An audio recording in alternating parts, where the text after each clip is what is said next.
बच्चों आज हम लोग पढ़ेंगे कोवेलेंट बॉन्ड के बारे में। अभी पढ़ेंगे कोवेलेंट बॉन्ड के बारे में। आयनिक बॉन्ड पिछली वक्त देखा हमने। आयनिक बॉन्ड होता क्यों है? इलेक्ट्रॉन देने और लेने से। ध्यान में रखना, कभी भी भूलना नहीं, अगर देने वाला है तो लेने वाला भी होगा, अगर लेने वाला है तो देने वाला होगा। लूजर है तो गेनर होगा, गेनर है तो लूजर होगा। सिर्फ लूजर नहीं होता, सिर्फ गेनर नहीं होता। उसको केमिस्ट्री के शब्दों में कहते हैं कॉन्जुगेट पेयर। मतलब अगर लूजर है तो गेनर होगा, उनका एग्जिस्टेंस एक दूसरे पे डिपेंड है। चलो हम लोग कोवेलेंट बॉन्ड के लिए, याद है तुमको, आयनिक बॉन्ड के लिए हमने उदाहरण लिया था सोडियम क्लोराइड का। कोवेलेंट बॉन्ड के लिए हम लोग एग्जांपल लेंगे क्लोरीन मॉलिक्यूल का। अब बच्चों तुम बताओ मुझे, क्लोरीन मॉलिक्यूल 2 क्लोरीन एटम से बना हुआ है, वो तो पता है तुमको।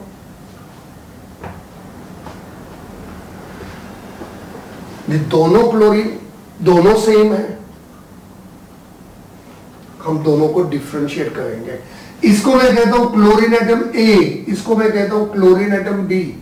Chlorine atom A atomic number 17, configuration 2 8 7, 7 electron. Stable है कि अनस्टेबल? अनस्टेबल। वो लेगा कि देगा? इलेक्ट्रॉन लेगा, 7 इलेक्ट्रॉन्स लेगा नहीं, 1 इलेक्ट्रॉन वो लेगा। मतलब वो क्या हुआ? इलेक्ट्रोनेगेटिव।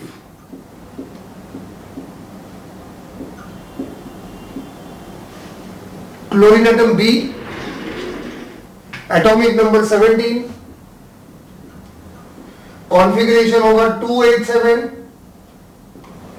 वो भी 1 इलेक्ट्रॉन लेगा।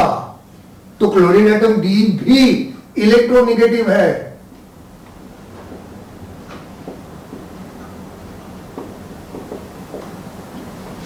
मतलब तुमको नहीं लगता है कि पहला पॉइंट हमारे माइंड में क्लियर हुआ है? वो है कि कोवेलेंट बॉन्ड्स बनते हैं 2 इलेक्ट्रोनेगेटिव एलिमेंट्स में। एक बात ध्यान में रखना, ये मैं नहीं कहता हूं, ये कहा गया है लुईस एंड कौशल ने, क्योंकि हम अभी ऑक्टेट रूल थियरी पढ़ रहे हैं। तो दोनों इलेक्ट्रोनेगेटिव एटम्स है। चलो हम देखते हैं वो क्या करेंगे। क्लोरीन एटम ए, न्यूक्लियस में 17 प्रोटॉन्स, पहले ऑर्बिट में 2 इलेक्ट्रॉन्स, दूसरे ऑर्बिट में 8 इलेक्ट्रॉन्स, तीसरे ऑर्बिट में 7 इलेक्ट्रॉन्स। 1 2 3 4 5 6 7, ये क्लोरीन एटम ए है। Chlorine atom B 17 protons nucleus में, पहले ऑर्बिट में 2 8 7 इलेक्ट्रॉन्स। 1 2 3 4 5 6 7, क्लोरीन एटम बी हो गया। अभी सोच लो, ये 2 क्लोरीन एटम्स अगर एक दूसरे के नजदीक आ गए तो क्लोरीन एटम ए बोलेगा कि अरे भाई तू तो क्लोरीन ही है, तेरे पास 7 इलेक्ट्रॉन्स, मेरे पास 7 इलेक्ट्रॉन्स है, 1 इलेक्ट्रॉन मुझे दे देना, मेरा कल्याण हो जाएगा, मैं स्टेबल हो जाऊंगा। तो क्लोरीन एटम बी क्या बोलेगा? मैं क्यों दूं, मेरे पास भी लास्ट कक्षा में 7 इलेक्ट्रॉन्स है, तू 1 इलेक्ट्रॉन मुझे दे दे, मैं स्टेबल हो जाऊंगा। दोनों झगड़ा करेंगे, मगर वो सॉल्यूशन फाइंड आउट करते हैं। क्या सॉल्यूशन फाइंड आउट करेंगे? क्लोरीन एटम ए बोलेगा, देखो मैं एक बहुत इंपॉर्टेंट कीवर्ड बता रहा हूं। क्लोरीन एटम ए कहेगा कि मैं तुझे 1 इलेक्ट्रॉन कंट्रीब्यूट, वर्ड बहुत इंपॉर्टेंट है बच्चों, मैं 1 इलेक्ट्रॉन कंट्रीब्यूट करूंगा, तुम 1 इलेक्ट्रॉन कंट्रीब्यूट करो। आयनिक बॉन्ड में कीवर्ड दिया था मैंने ट्रांसफर, यहां पर मैं कीवर्ड दे रहा हूं contribute. Chlorine atom A contribute करता है 1 electron, chlorine atom B contribute करता है 1 इलेक्ट्रॉन। ऐसे वो 1 इलेक्ट्रॉन की जोड़ी बनाएंगे, इसको कहते हैं पेयर ऑफ इलेक्ट्रॉन्स। और ये 2 इलेक्ट्रॉन्स दोनों शेयर करते हैं। मतलब क्या हुआ?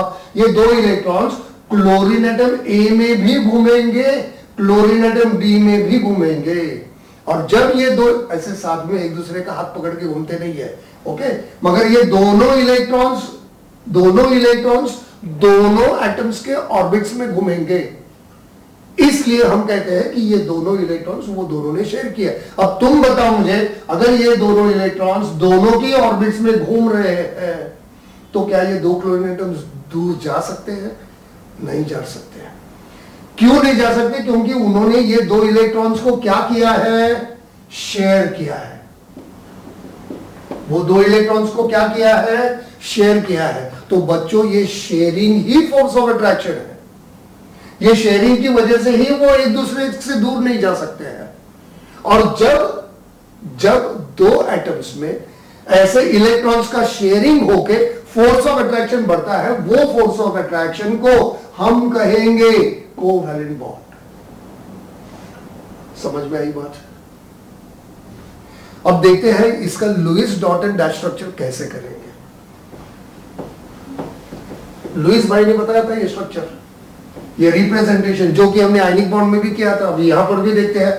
ये क्लोरीन एटम, उसका configuration 287, 7 electrons, 1 2 3 4 5 6 7। Chlorine atom B, 7 electrons, 6 और ये 7। This chlorine is sharing this 2 electrons. ये 2 इलेक्ट्रॉन्स ये क्लोरीन में भी है। कोवैलेंट बॉन्ड, इसको कहते हैं डैश स्ट्रक्चर। कोवैलेंट बॉन्ड ऐसा भी बताया जाता है, इसको कहते हैं डॉट रिप्रेजेंटेशन, इसको कहते हैं डैश रिप्रेजेंटेशन। और यहां पर एक इंपॉर्टेंट बात बताता हूं मैं, ये क्लोरीन एटम, ये जो पेयर ऑफ इलेक्ट्रॉन, मतलब एक जोड़ी जो इलेक्ट्रॉन्स की है जो उन्होंने शेयर किया है, तो उसको ऐसे डैश से दर्शाया जाता है। इसके ये 7 इलेक्ट्रॉन्स, 6 इलेक्ट्रॉन्स सॉरी, और इसके 6 इलेक्ट्रॉन्स है। अब बच्चों एक शब्द बताता हूं मैं, ये 2 इलेक्ट्रॉन शेयर्ड है कि अनशेयर्ड है? शेयर्ड है। तो ये 2 इलेक्ट्रॉन शेयर्ड है कि अनशेयर्ड है? अनशेयर्ड है। ये 2 इलेक्ट्रॉन्स अनशेयर्ड, ये 2 electrons unshared. Unshared pair of electrons, unshared pair of electrons को कहते हैं लोन पेयर। लोन पेयर, समझ में आई बात? तो ये लोन पेयर, ये डॉट स्ट्रक्चर हो गया, ये डैश स्ट्रक्चर होगा। थोड़े से मॉलिक्यूल्स मैं देता हूं, ऐसे डॉट और डैश रिप्रेजेंटेशंस तुम भी थोड़ी प्रैक्टिस कर लो, समझ जाएगा। 2 इंपॉर्टेंट चीज हमने आयनिक बॉन्ड में सीखी, 2 काफी इंपॉर्टेंट। आयनिक बॉन्ड बनता है इलेक्ट्रोपॉजिटिव इलेक्ट्रोनेगेटिव एलिमेंट में। आयनिक बॉन्ड में ट्रांसफर ऑफ इलेक्ट्रॉन होता है। कोवैलेंट बॉन्ड बनता है 2 इलेक्ट्रोनेगेटिव एलिमेंट्स में। रुको, मुझे आगे प्रश्न मत करो, ये मैं नहीं कर रहा हूं। लुईस एंड कॉसल ने ऑक्टेट रूल में 1916 में 1916 में ये बताया था। कोवैलेंट बॉन्ड बनता है 2 इलेक्ट्रोनेगेटिव एलिमेंट्स में, और कोवैलेंट बॉन्ड्स में इलेक्ट्रॉन्स होता है शेयरिंग से।